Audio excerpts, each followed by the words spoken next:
Welcome. You're listening to This Leader, the podcast. If you lead people and are seeking the transformational, high-impact secrets that will lead to greater joy and fulfillment in your work, will optimize your team performance, and will help you create a happy, highly productive workplace, then you are this leader and you're in the right place.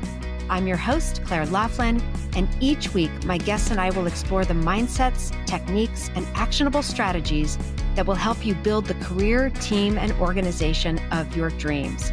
Because I believe no one should have to suffer in a dysfunctional workplace. Let's get started. Hi there. Welcome back. In our last episode, I talked about burnout and some strategies that could help you change course so you don't end up in that sorry state of affair. But it's such a big issue for so many that I decided we better spend a little more time here and talk specifically about rest and recovery. I want to talk about the mindset that keeps us on the hamster wheel and specifically what we can do to change it. My hope is that this episode is going to encourage and inspire you to rethink the concept of rest and recovery and commit to even stronger habits in this area. Because here's the spoiler alert, rest and recovery actually help us perform much better. So I'll tell you a little bit about my own journey through the minefield of beliefs, experiences, and expectations that brought me to a place of better balance than I've ever experienced before. And I'm going to weave in a few sources that have made a real difference for me. Because honestly, I'm guessing that this isn't news to you. You probably know very well that rest and recovery help you perform better. But if you're like me, you might have to hear it lots of times from lots of different angles before it really starts to sink in. So let me start by sharing a few personal experiences. So I want to take you back a number of years, like maybe 12 or even more years ago. I just remember it was a busy weekday morning and I went into a cafe to meet a client. And of course, it was one of those days for me. I was running from one thing to the next, and out of the corner of my eye, as I walked into this cafe, I caught a glimpse of a person who I knew was the owner of a local business. And it was a sporting goods store that my kids and I would go in all the time. And the place was always busy. And it was and is a very successful business.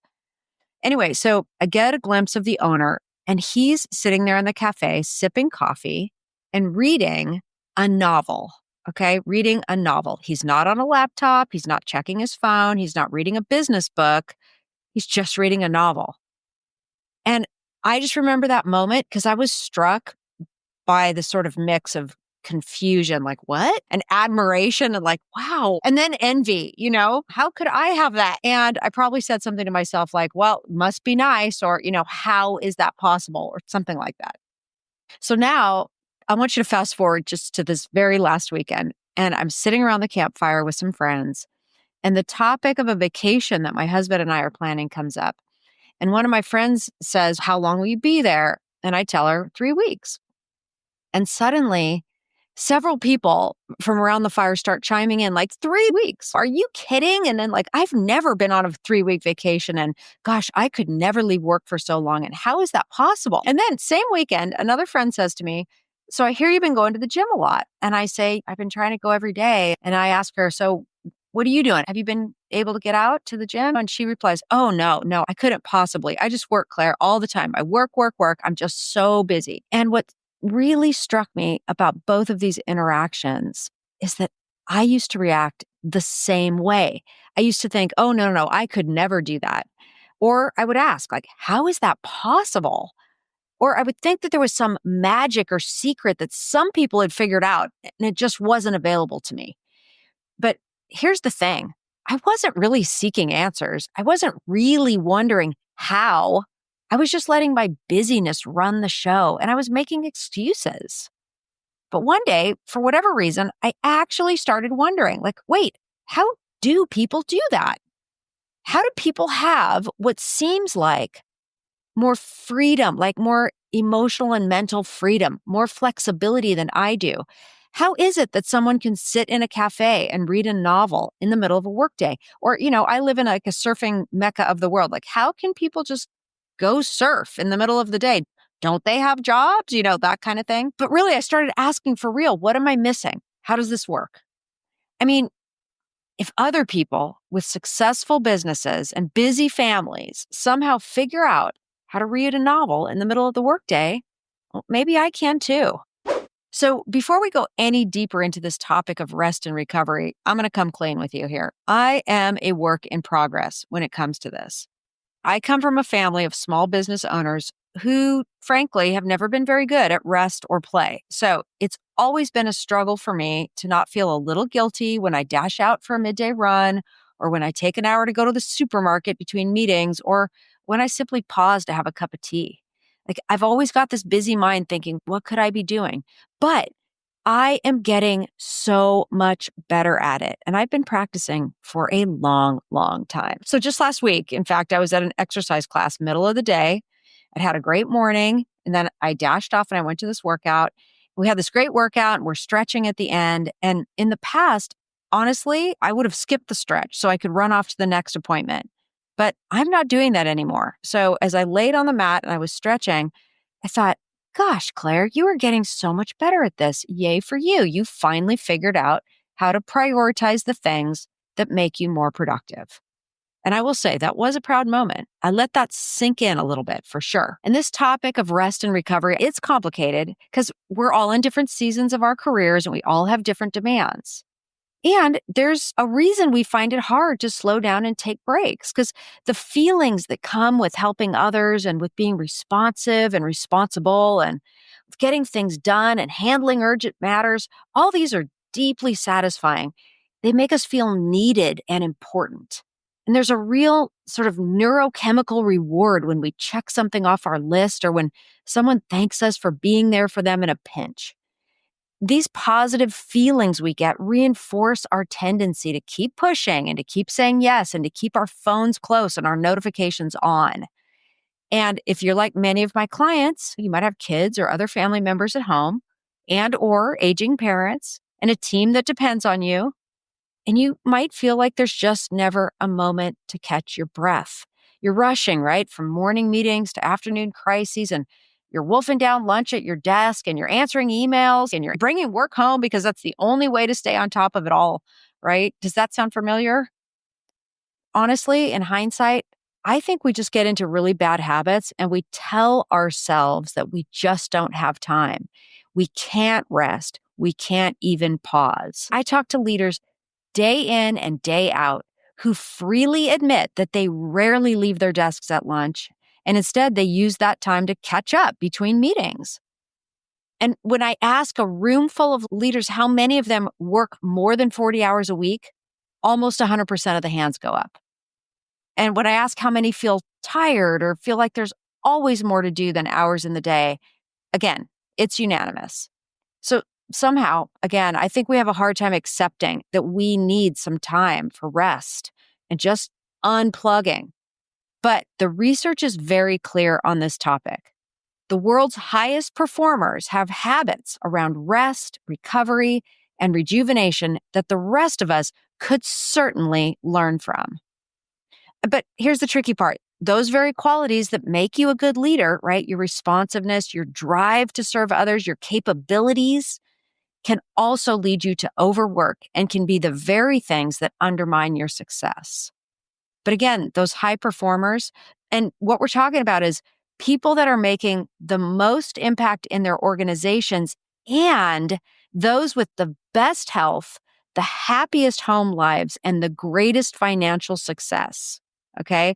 That's what I mean when I say the highest performers, not just people that are like crushing it at their goals at work, but we're talking about the well-rounded people who are making great impact in their organizations and who also have great health, happy home lives, and great financial success. Okay. I just want to make that really clear. That's what I mean when I say high performers. These people are not the ones who are working 24/7. Okay. And they've got some great lessons for us.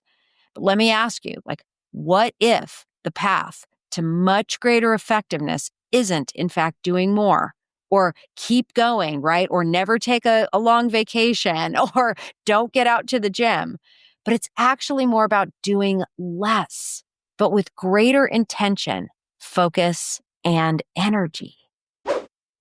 Let's start with rest and the core assumption that your health is a primary driver of your success. If your health is suffering, everything else is going to be more difficult, right?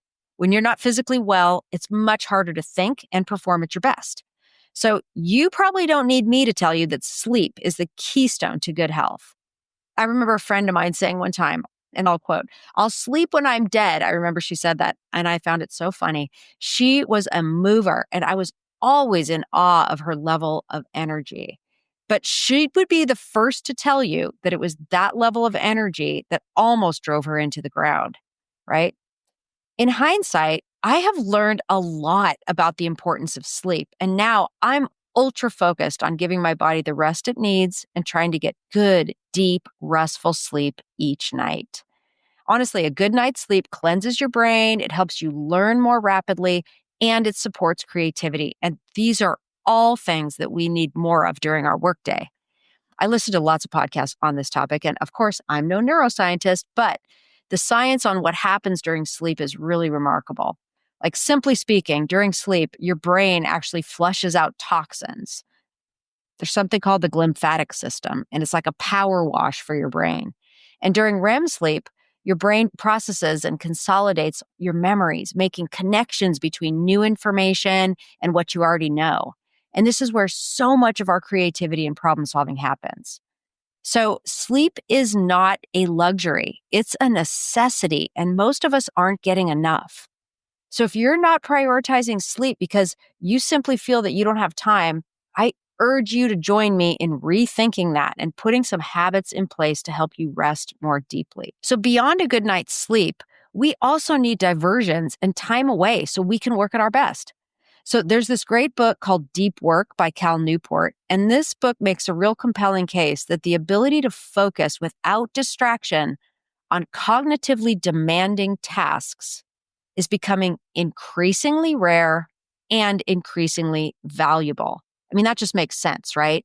In our world of like, you know, Instagram and like 10-second or 3-second little videos and things, we are losing our ability to really focus. So if you are a person who can do cognitively demanding work, this is really important and very valuable. But here's the things.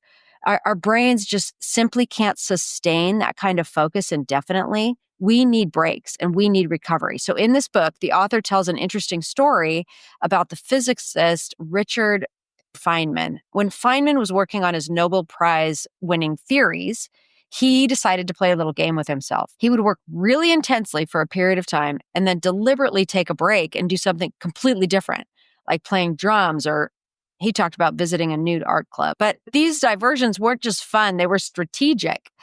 So when he returned to his physics problems, he often found that his subconscious had been working on those problems in the background, leading to breakthroughs that hadn't been possible during his focused work time.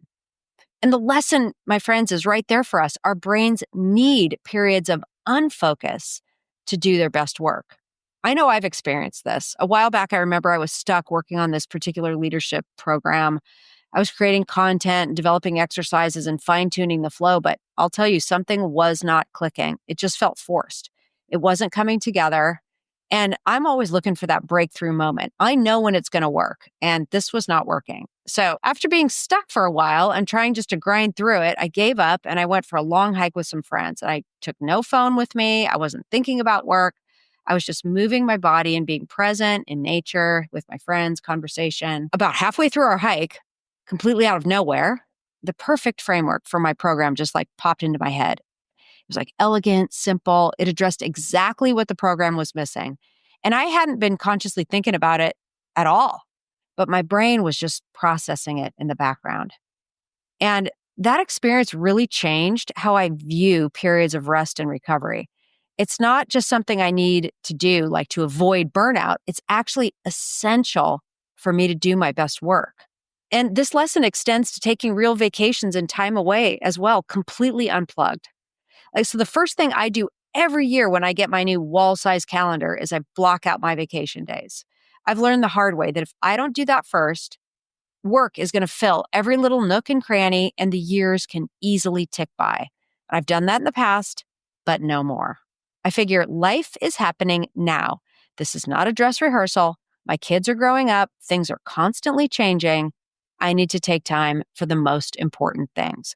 Those are the memories that I will remember. Now let's talk about recovery. There's another great book, really changed my life. It's an older book, but very influential for me. And it's called The Power of Full Engagement by Jim Lohr and Tony Schwartz.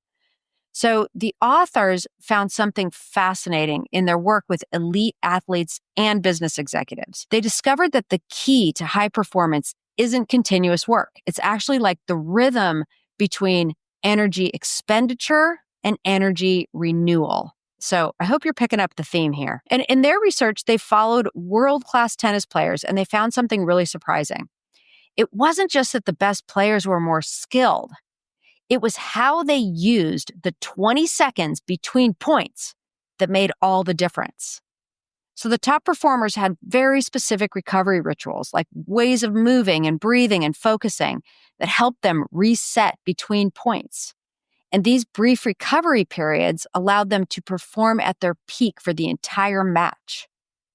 So the business implications were huge. So these authors then took these lessons into business, and the researchers began applying the same principles to executives.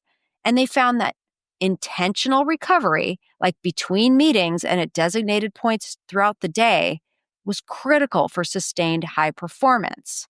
I once heard a story that Walt Disney used to take a nap in his office every day. And I always thought about that because that's kind of what this is talking about. It's like intentional recovery that leads to greater breakthroughs. And if you think about it, athletes, they don't train at maximum intensity 24 hours a day. They work intensely and then they rest intensely.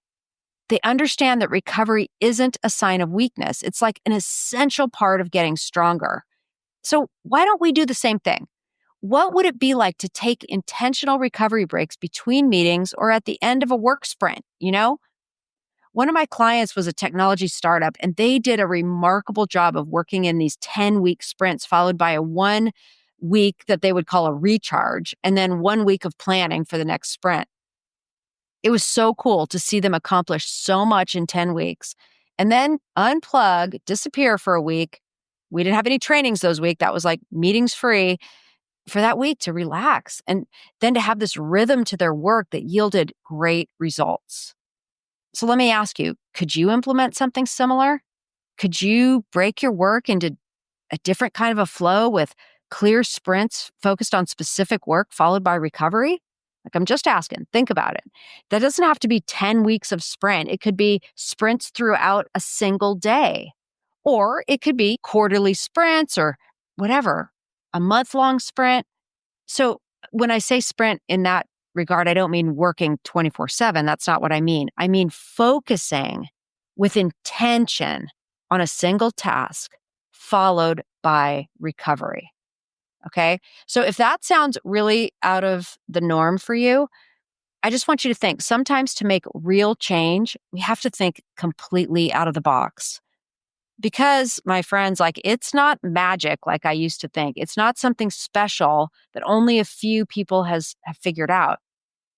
Ultimately, it's rethinking what you are truly committed to, right? Are you committed to the busyness, or are you committed to doing your best work?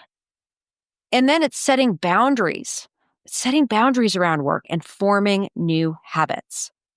We have to stop focusing on what's holding us back, and we have to start figuring out daily, weekly, and monthly habits and tactics that the best performers are using to live more relaxed and impactful lives.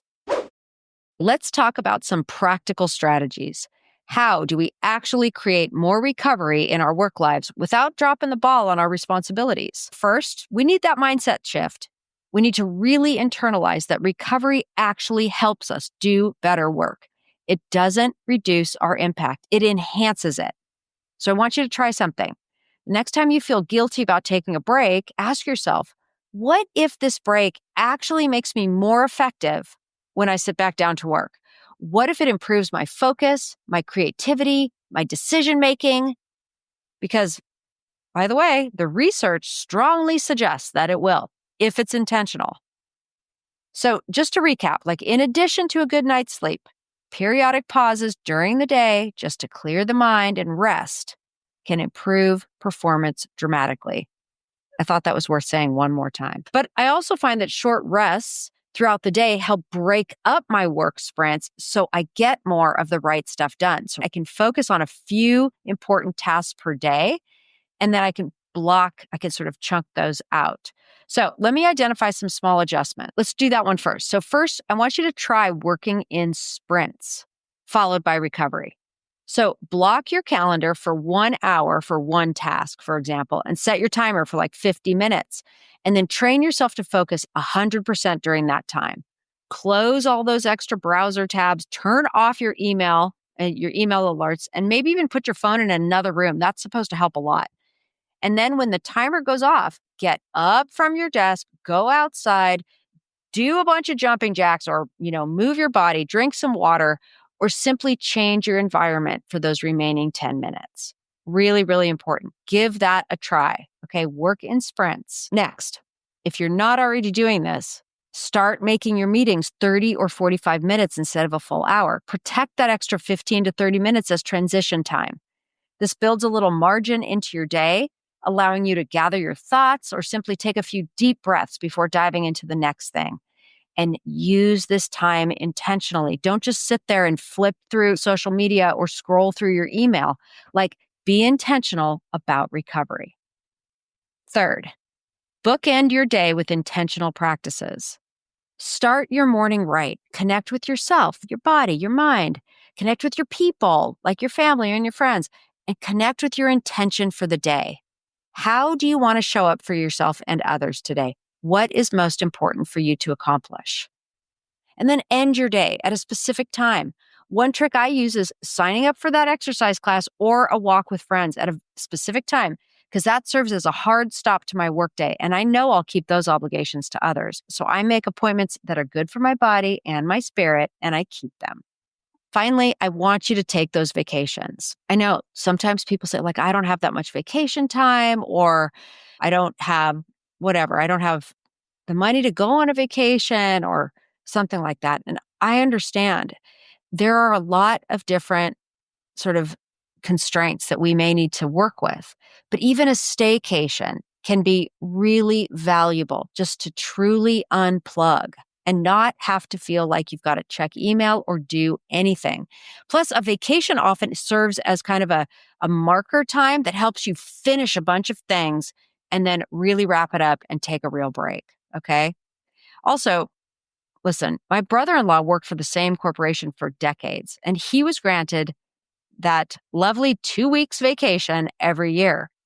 But when he and my sister wanted to take an epic adventure for 6 weeks with their daughter, he got really creative and he figured out how to get a sabbatical from work. And they granted him that, and he went, and off they went to explore the US. So if you want to have more freedom and flexibility, or you want that vacation, I know you can find a way, and I really want to encourage you to do so. I want to acknowledge something important here. I know that when you're already feeling overwhelmed, the idea of taking time for recovery can seem a little impossible. You might be thinking, Claire, this all sounds great, but you don't know me. You don't know my situation. And I hear you. I've been working on these practices for years. I get better at times. I slip back into old habits at times. It's true. But small shifts can make a huge difference because it shows you what is possible. And I really hope you're going to try some of these small practices I've suggested, because they can make a world of difference. There probably won't be a good time to start focusing more and being more selective about how you spend your time. And it's true. You might feel moments of guilt about not returning a call or a text sooner, or for not saying yes to a request. But I want you to think of this more like a continuous improvement project. You'll make some small shifts now, and then over time, it will get easier to identify the ways that you overload yourself and make adjustments. Remember, you are your greatest asset. Your ability to be connected and clear, to focus on the right things, that's imperative for your success and the success of your team. That's it for today. Connect with me on social media. Let me know what resonated for you about this topic and what strategies you are trying. I would love to hear from you. In the meantime, go lead the way. I hope you've enjoyed this episode. To learn more about my services and for lots of free resources and additional tools to enrich your journey, visit my website and subscribe to my newsletter at clairelaughlin.com. If you have a question about leadership, teams, or organizational culture you'd like me to address on the podcast, please reach out to me at support@clairelaughlin.com and connect with me on social channels at Claire Laughlin Consulting. Until next time, lead the way.